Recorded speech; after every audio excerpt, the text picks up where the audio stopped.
Pues buenos días, estamos ya listos para esta sesión aquí el curso de diseño y programación de videojuegos. Estamos, a partir de lo que discutimos la semana pasada, pues hablamos de la experiencia del usuario y los videojuegos. Entonces, en esta primera sesión discutimos justo qué entendemos por experiencia del usuario, cómo la experiencia del usuario busca generar que nuestros usuarios se sientan atraídos hacia nuestros productos. Y esto se vuelve entonces relevante y se vuelve central para la construcción de videojuegos, porque en los videojuegos, pues lo que nosotros esperaríamos es que nuestros jugadores quisieran regresar al juego, quisieran quedarse en el juego y quisieran entonces estar de manera continua trabajando, bueno, perdón, usando nuestro juego. Entonces, en esta semana, como ya un poco también lo adelantaba el mensaje de Emiliano acerca de las ayudantías, pues lo que nosotros estaremos discutiendo con ustedes es qué hace un mal a un buen juego, qué hace mal un juego y a uno bueno, qué características deberían tener. Y para eso entonces, primero les pusimos esta actividad. Recordemos que la sesión del viernes no es una sesión síncrona, sino es una sesión a través de la plataforma donde ustedes esperamos que usen este espacio que tienen designado para esta clase precisamente para participar en los foros y eso a nosotros nos dé material para discutir en estas siguientes semanas. Entonces, aquí nosotros les propusimos primero este foro acerca de la experiencia del usuario.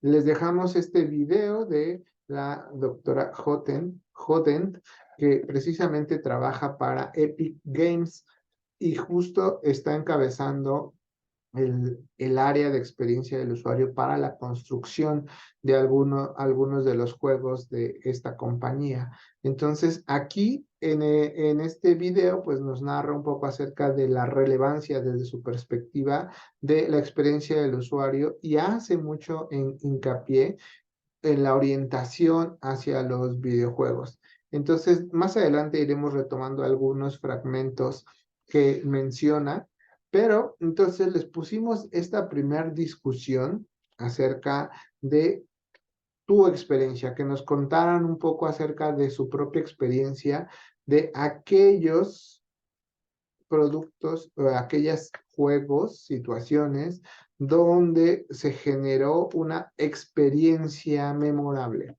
Y eso entonces, aquí logramos una muy buena respuesta, 21 respuestas, lo cual es entonces importante. Como pueden ver, aquí nosotros también las vamos a calificar y este es un valor que al final del curso se vuelve central para dar el salto del 8 al 10, del 8 al 9, según su nivel de participación. Por eso entonces es importante que nosotros dejáramos esta sesión de los viernes para que ustedes tengan entonces estos espacios.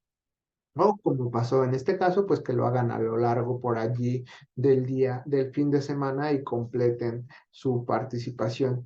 Entonces, pues se vuelve importante, bueno, retomando estas experiencias memorables, vean algunas palabras interesantes que yo estuve observando cuando iba leyendo, ¿no? Por ejemplo, aquí hablaban de cómo tú te puedes sentir con respecto a lo que ocurre en el juego, ¿no? Te sientes conectado, como dicen. Entonces, también hay otros aspectos interesantes de esta primera descripción. La historia es cautivadora. Los gráficos, diseño y el sonido son impresionantes. Entonces, esto quiere decir que hay distintos factores que son los que van a hacer que nosotros nos sintamos atraídos o nos sintamos con ganas de odiar un juego. Entonces, estos están asociados a esta parte de cómo yo los percibo. En la sesión anterior también discutimos acerca de cómo la experiencia es una cuestión personal. Lo que yo sienta no necesariamente tiene que ser lo mismo que están sintiendo los otros participantes que realizan la misma actividad. Aquí, por ejemplo, este otro escenario que nos presentaba Daniel, él menciona entonces, aquí está. él habla entonces que lo que a él le gusta son tener estos escenarios de donde se reúne y además entonces pues, encontraba un espacio en su tiempo para volver a estar listo y jugar con estas personas que eran parte de su equipo.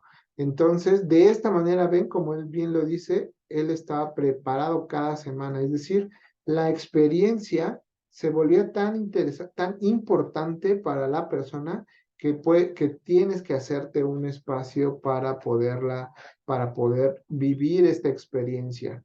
Entonces, por supuesto, agradecemos también cuando nos ponen un poco los videos, porque eso nos permite entender con más detalle cómo es este juego.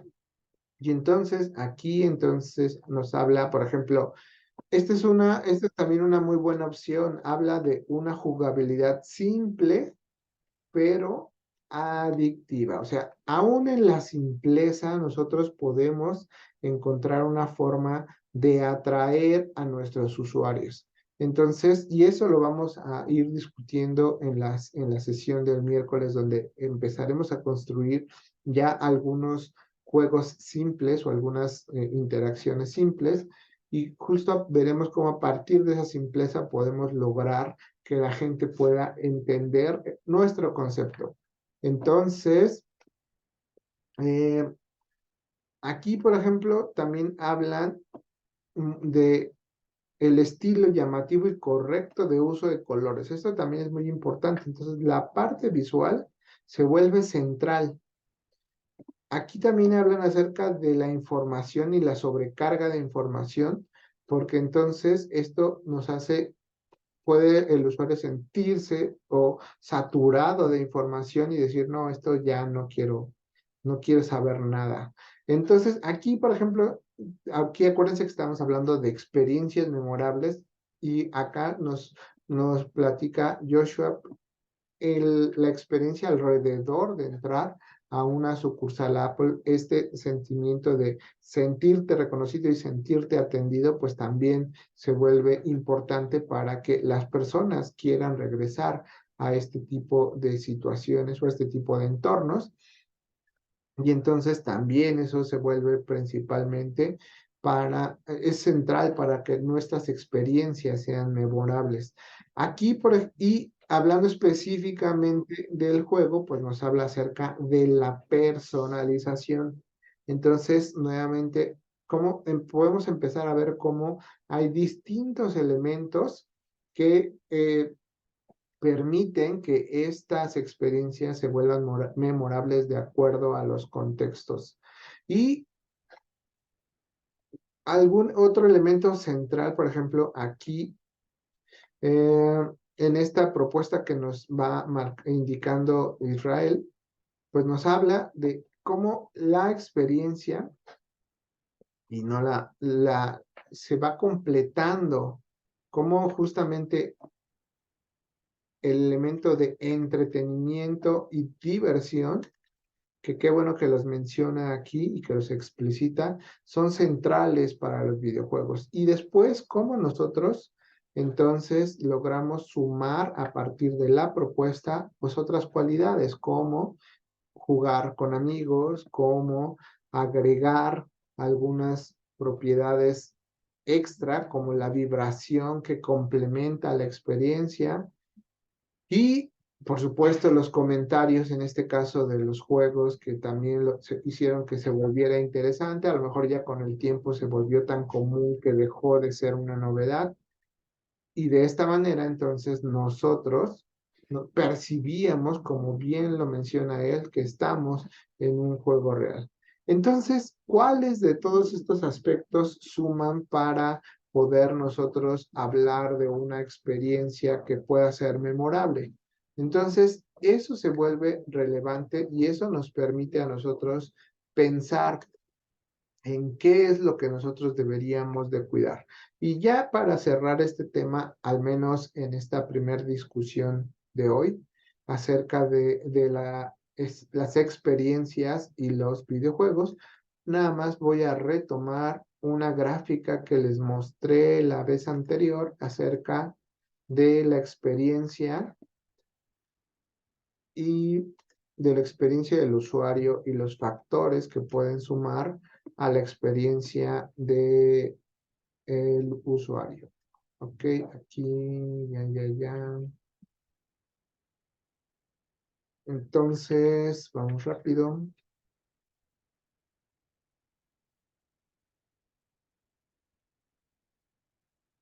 Uy, ¿se fue? Aquí está. Decíamos en la clase anterior que el enfoque de la experiencia del usuario consideraba distintos factores y este es uno de los que a mí me gusta usar más, que es este panel, este esquema basado en un panel donde nos dice cuáles son los factores que nosotros deberíamos de cuidar o deberíamos de considerar, pero no decíamos, por ejemplo, que el producto sea de valor, que para ti tenga un significado, y eso está muy relacionado con lo que acabamos de mostrar en las experiencias, porque estas experiencias memorables en principio tienen un valor para cada uno de ustedes, para cada uno de los que nos apoyó con esta descripción. Y entonces, este es el elemento central de la formación de la experiencia del usuario. Acá es otro autor, pero nuevamente también nos pone al centro y aquí nos trata de detallar un poco más cómo estos van sumando. Entonces, bueno, nuevamente tenemos el valor al centro, como aquí la experiencia del usuario es entonces uno de los aspectos centrales. Y este valor surge de los factores que ustedes elijan para que esa experiencia sea más completa. Hablábamos la vez anterior, por ejemplo, de algunas de estas propiedades, como que sea usable, es decir, que no tenga yo que aprender algo para poder usar el producto, sino que sea un producto lo más natural posible. Pero esto es algo que siempre es más complicado en los juegos, porque un juego muchas veces propone mecánicas diferentes, mecánicas que el usuario no conoce.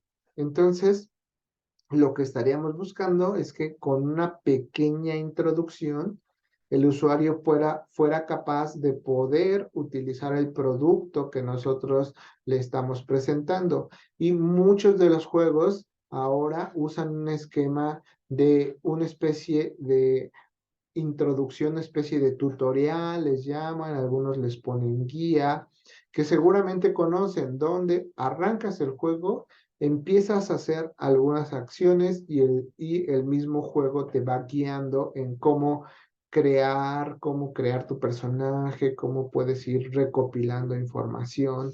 Entonces, en este caso, particularmente en los juegos, cuando las interacciones son muy distintas a lo que has venido usando o lo que el juego está planteando, es un reto poder construir estos especies de tutoriales rápidos que permitan que los jugadores entiendan.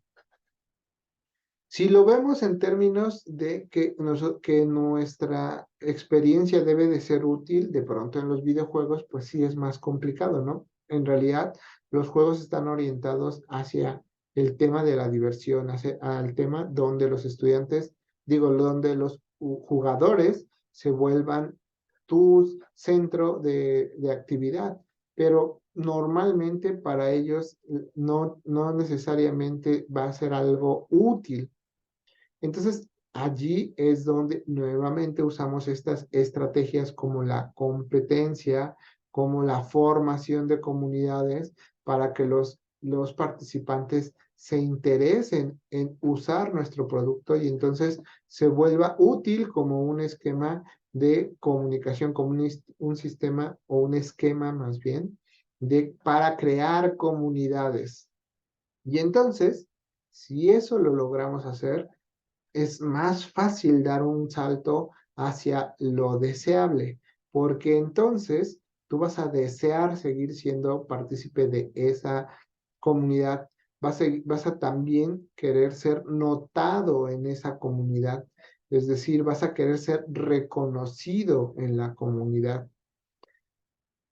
También será importante que tú puedas rápidamente acceder a este producto, es decir, pueda yo encontrar las cosas en mi aplicación, que yo pueda entonces ser capaz de poder llegar a mi aplicación y hacer las cosas y desde afuera poder llegar a el tema o a las propiedades que me interesan. Creíble en cierto sentido, un juego no, el sentido de ser creíble es más complicado porque no buscarías que la gente crea que lo que sucede en el juego es real. En realidad, allí estamos muchas veces aludiendo a cuestiones que no de la ciencia ficción o de ficción en realidad en general. Pero lo que sí buscarías en el sentido de credibilidad es que el sistema va a funcionar de manera continua, que si tú tienes un avance, cuando regreses, ese avance se guardó. Entonces, acá estaremos hablando más en un sentido de confianza, porque nosotros estaremos confiando en poderle dar cierta información. Y ahí es donde otra vez se vuelve complicado. ¿Cómo le damos soporte a esta confianza?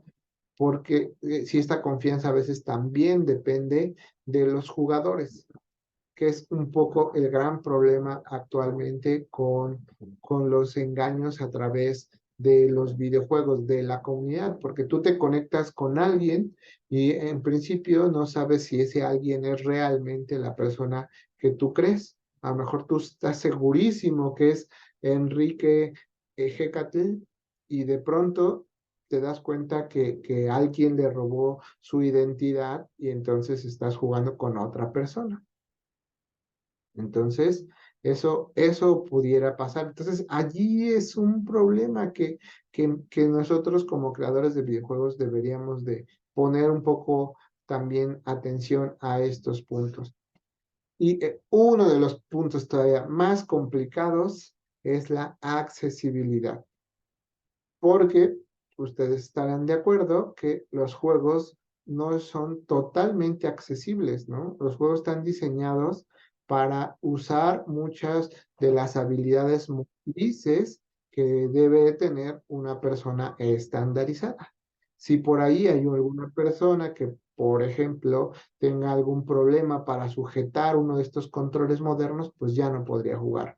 Si por allí también tiene algún problema con el manejo fino de la movilidad, también va a tener problemas. Entonces, allí la accesibilidad se vuelve más complicada para los videojuegos y yo siento que de pronto hasta ha sido uno de los elementos más olvidados en el desarrollo de videojuegos. Algunos dicen que a través de otro tipo de experiencias, como puede ser la realidad virtual, pues estos problemas de accesibilidad ya no estarán allí tan latentes. A lo mejor allí el problema de la accesibilidad vendrá a través de los costos que va a implicar el uso de un entorno basado en realidad y realidad virtual. Entonces, de acuerdo con esto, pues la experiencia del usuario puede, esto que hemos estado insistiendo, se vuelve central para construir estos videojuegos y entonces, pues precisamente nosotros vamos a ir utilizando estos esquemas más adelante para poder construir su videojuego. Aquí mismo, antes que se me olvide, pues mencionaba yo que aquí este autor pues nos habla un poco de algunas pistas de cómo hacer esto, porque esto suena muy bonito en el diagrama y en la teoría, pero cómo yo lo vuelvo realidad en un juego. Para eso, hemos insistido, estaremos utilizando un esquema utilizando el libro, que ya también les compartimos aquí la primera parte del libro de Jesse Scale, el arte del diseño de juegos. Entonces, precisamente aquí Jesse Scale, en esto que ya les dejamos la semana pasada, pues nos habla un poco en el capítulo 2 acerca de lo que hemos estado insistiendo. Lo que el diseñador tiene que hacer es crear experiencias y crear una serie de elementos que sumen para que esa experiencia sea más significativa para los participantes. ¿Y dudas hasta aquí? ¿Todo bien? Entonces, bueno, pues sus participaciones acá han sido muy interesantes, las vamos a seguir revisando y como les decimos, pues esto precisamente nos permitirá aquí ir agregándoles una calificación para que al final todo esto le sume como su calificación final. Entonces, por eso es importante que sigan participando.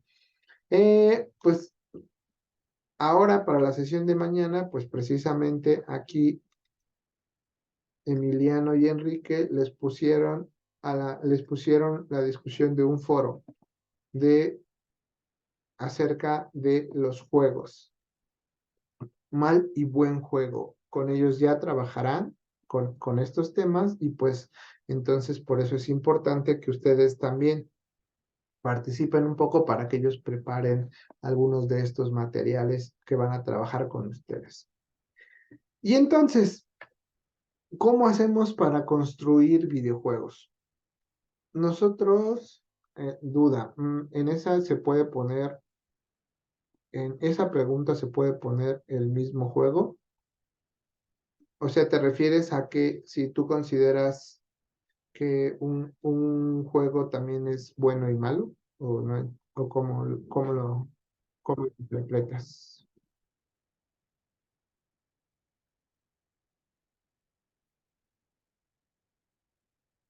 Ah, pues nada más ponlo así, justo como lo acabas de poner. Exactamente así como lo acabas de poner, lo puedes describir. Y sí puede ser el mismo juego.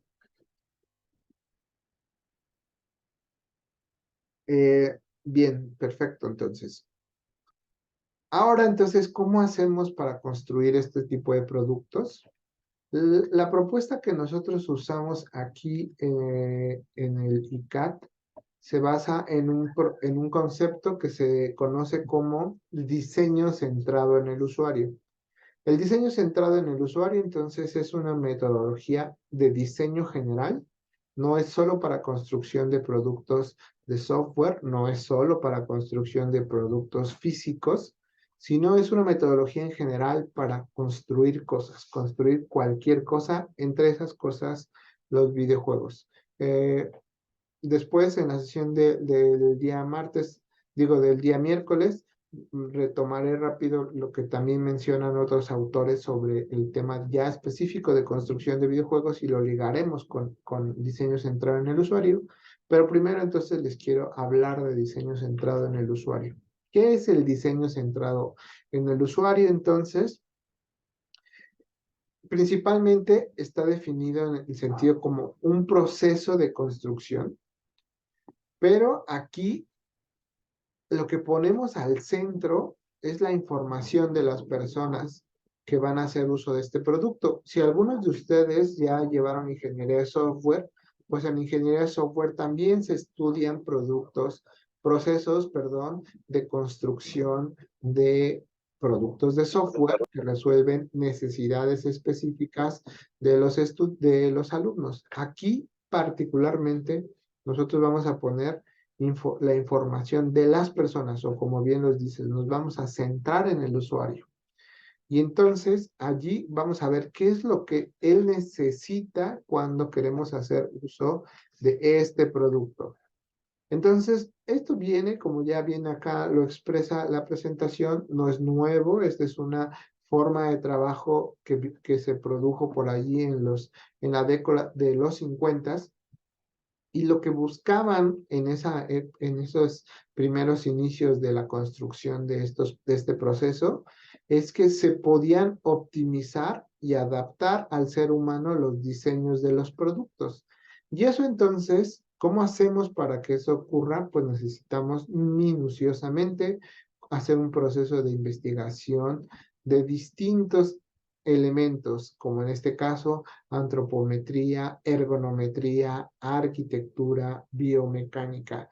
Un ejemplo clásico que para ustedes debe de ser muy moderno son los mouse actuales, ¿no? En los mouse actuales, vamos a ver si yo, por ejemplo, acá puedo tener un mouse convencional, que ustedes seguramente han utilizado. Pero también actualmente ahora existen los mouse verticales. Estos están diseñados para que tú pongas la mano en esta forma y entonces ya trabajes con tu mano en una posición vertical. Mientras que con el mouse anterior, nosotros tenemos que girar la mano para alcanzar los botones y podemos entonces estar forzando a nuestro brazo. Este es uno de los ejemplos modernos que seguramente ustedes tienen presente, pero vamos a dar un paso al pasado y que veamos, como la vez anterior, algunos ejemplos. Y entonces,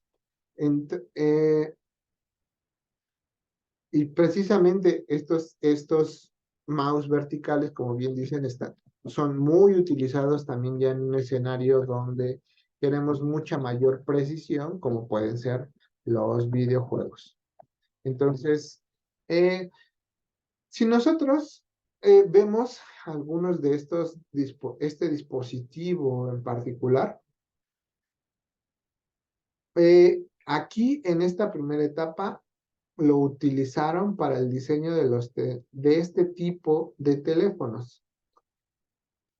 Justo dicen aquí que justo de pronto estos teléfonos pues ya no les tocó a ustedes, ¿no? Utilizar, por ejemplo, el disco que se observa en esta parte.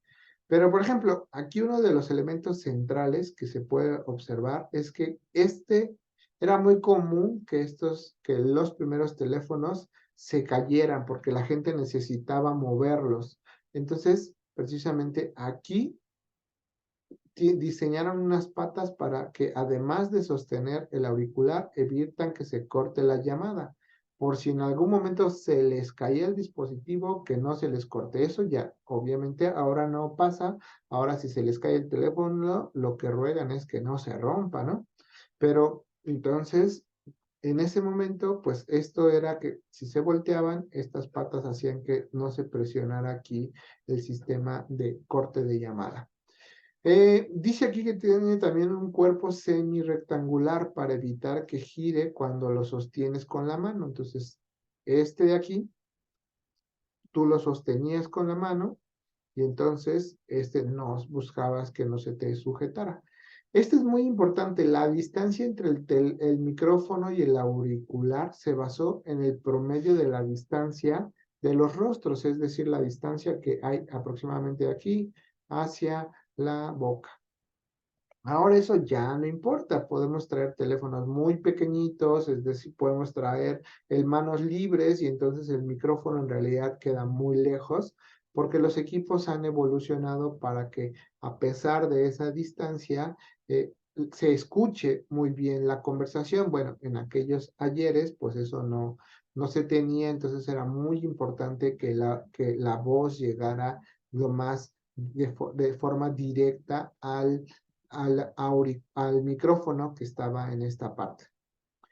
También, por ejemplo, esto es fundamental, los números y letras están en bajo relieve para que fuera del área de desgaste provocando por los dedos al marcar.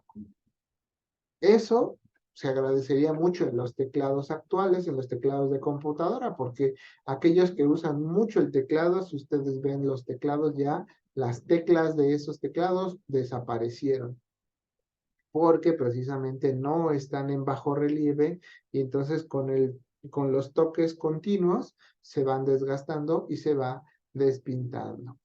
Y otro elemento central en aquel momento fue este cordón extensible que evita que se enrede el cable y se adapta a la longitud. Tú podrías comprar estos cables que fueran muy largos porque en aquellos ayeres inclusive podía haber un teléfono que tuviera un cable de 3 o hasta 5 metros para que la persona se pudiera mover en un área muy grande, como podría ser una cocina, ¿no? El teléfono estaba fijo en alguna de las paredes y entonces la persona que lo tenía en mano podía moverse con este cable pues a distintas zonas de la cocina sin perder la llamada.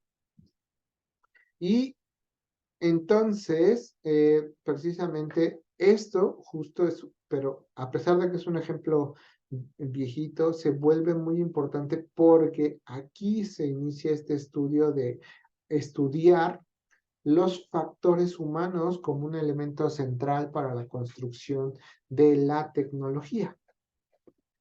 Entonces, esto, cómo se retoma? Bueno, pues entonces, este concepto se utiliza como nuestro marco de trabajo central y el desarrollo para la creación de principios de diseño. Es decir, cuando ahora nosotros construimos diseño de interfaces, pues mucho de esto se basa en estas propuestas de estudio y de análisis de cómo la gente interactúa con los dispositivos.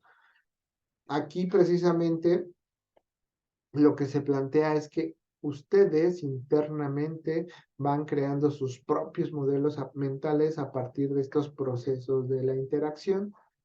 Y aquí, pues de un poco de manera teórica, nosotros construimos, cuando diseñamos algo, construimos algo que es el modelo conceptual. Y seguro entonces lo pueden imaginar como lo que ustedes creen. La interfaz es este elemento que permite que el usuario entienda esta propuesta que ustedes hicieron. Y este modelo mental es lo que la gente entiende a partir de su construcción. Entonces, entre este y este de acá, entre el modelo conceptual y el modelo mental, normalmente hay una diferencia importante y lo van a ver a su momento cuando prueben sus juegos.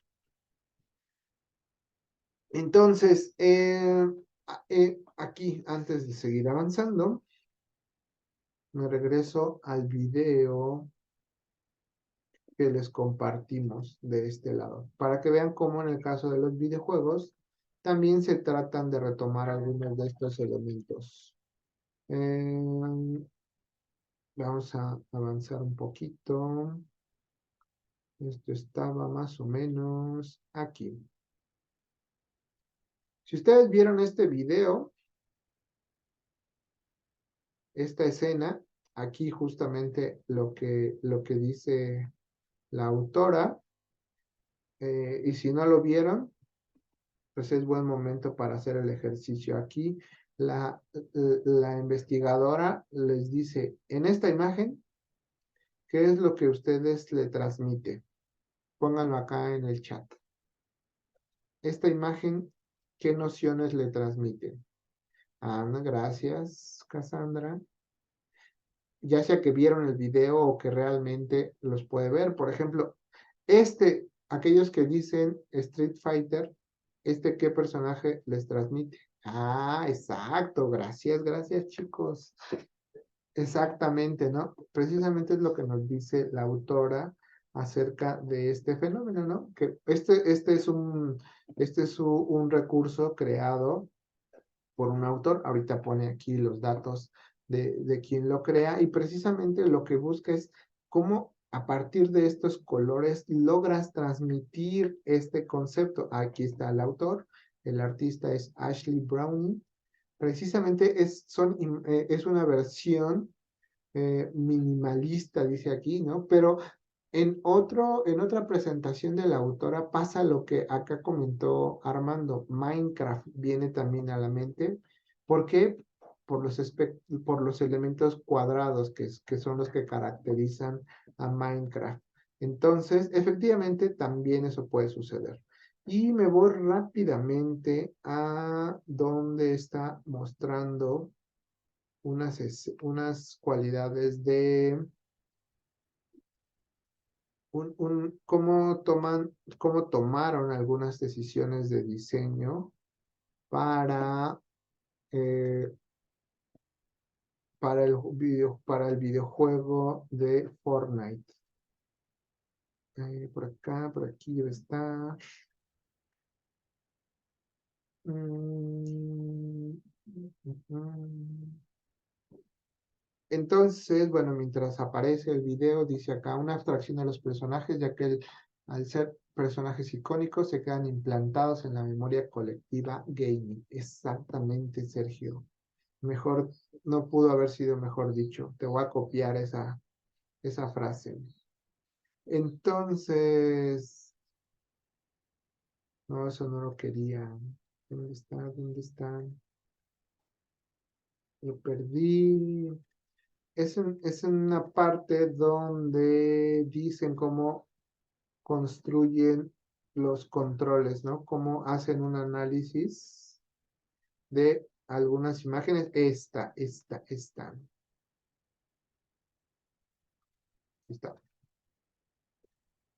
Entonces, justo en la construcción de videojuegos, uno de los elementos centrales es que ustedes construyen estos elementos abstractos y para ustedes es muy claro que eso transmite algo, ¿no? Entonces, acá lo que nos está diciendo es que justamente, ¿cuál es el significado de este elemento?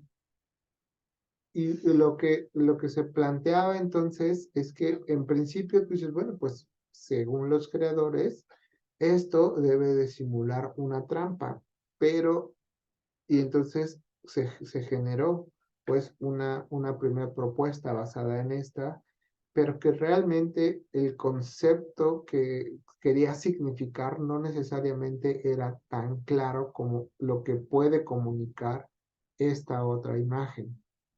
Y eso entonces es precisamente excelente, ¿no? Justo al principio pensar que eran pinos o algo, exactamente. Esos elementos, ustedes cuando diseñan cosas, pues pueden decir claramente eso significa esto, pero la realidad es que cuando ya nos enfrentamos a los usuarios pueden pensar cosas totalmente diferentes.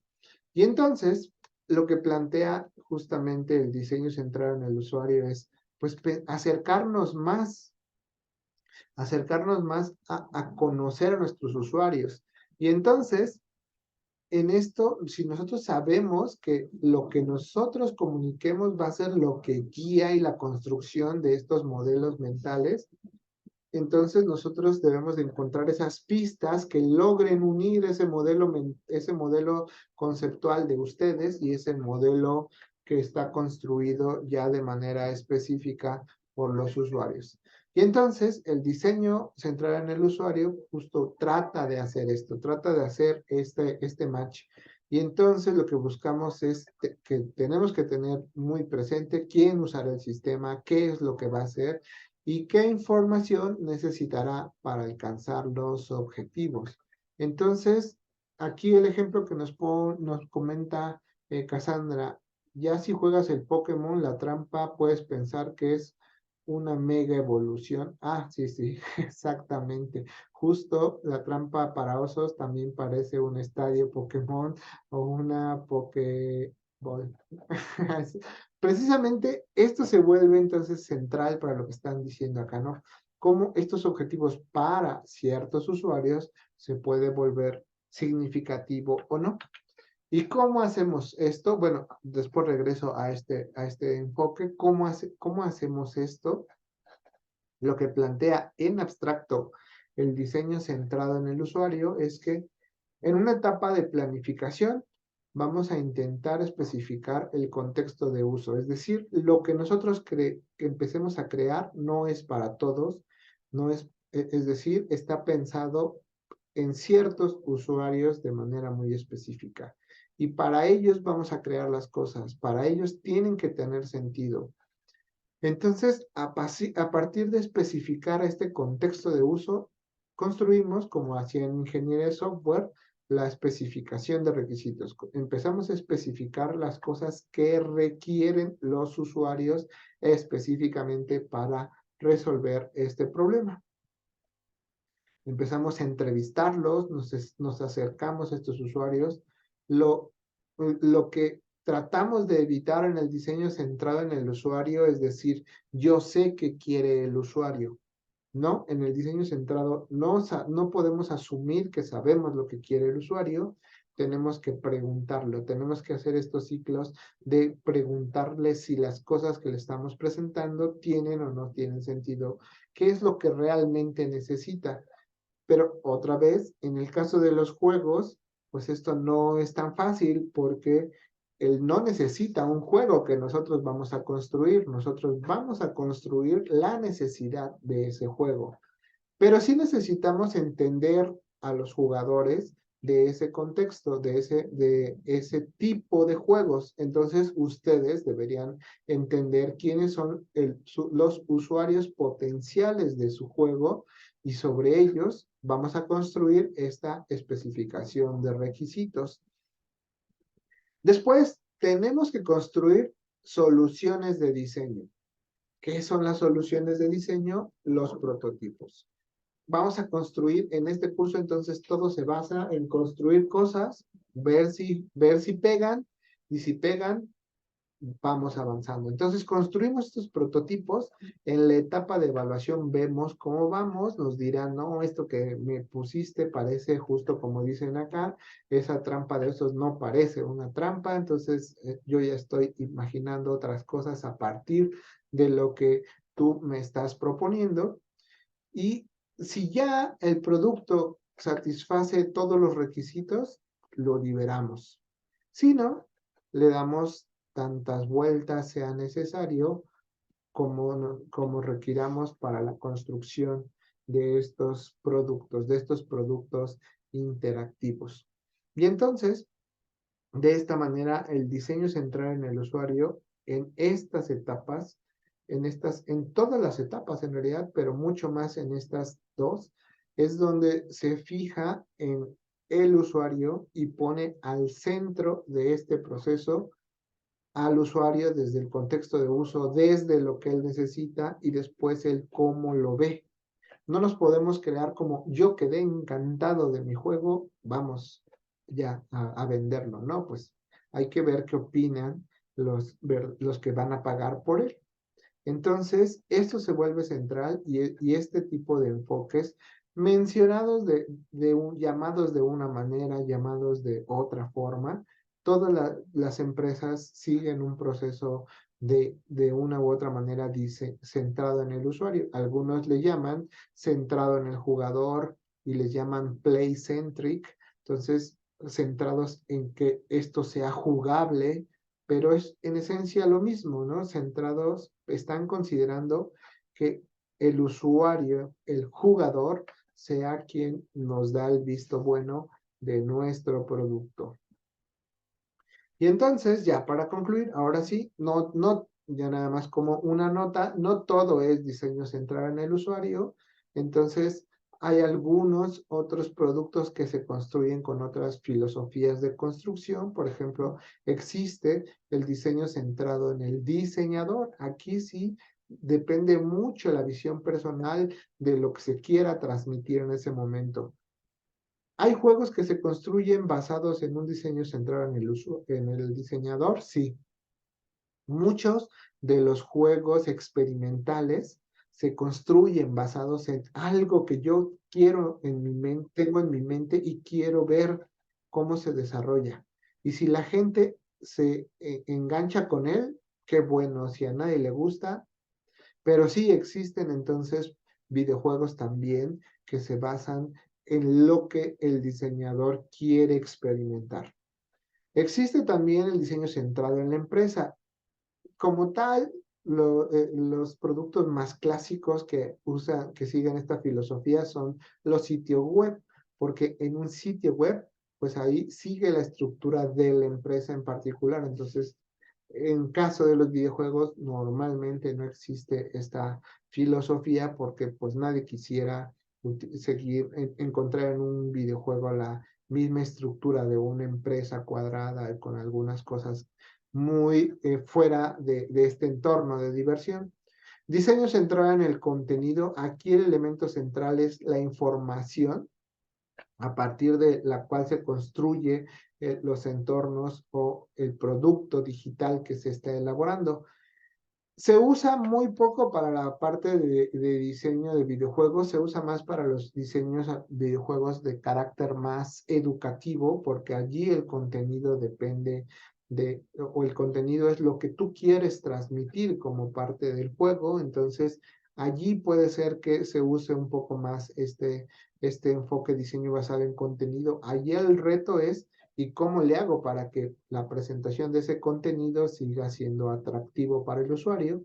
Y eso pues lo platicaremos mucho más hacia el final. el diseño centrado en la tecnología, pues aquí pone al centro la tecnología que nosotros queremos probar y entonces cómo es la forma más fácil de implementar. Cuentan las leyendas que Pokémon Go surge un poco de este enfoque de diseño centrado en la tecnología, donde estaban más interesados en ver cómo integrar la realidad aumentada y no necesariamente construir un juego robusto. O sea, sí tenían el concepto de lo que querían transmitir, pero también era muy importante la tecnología de realidad aumentada.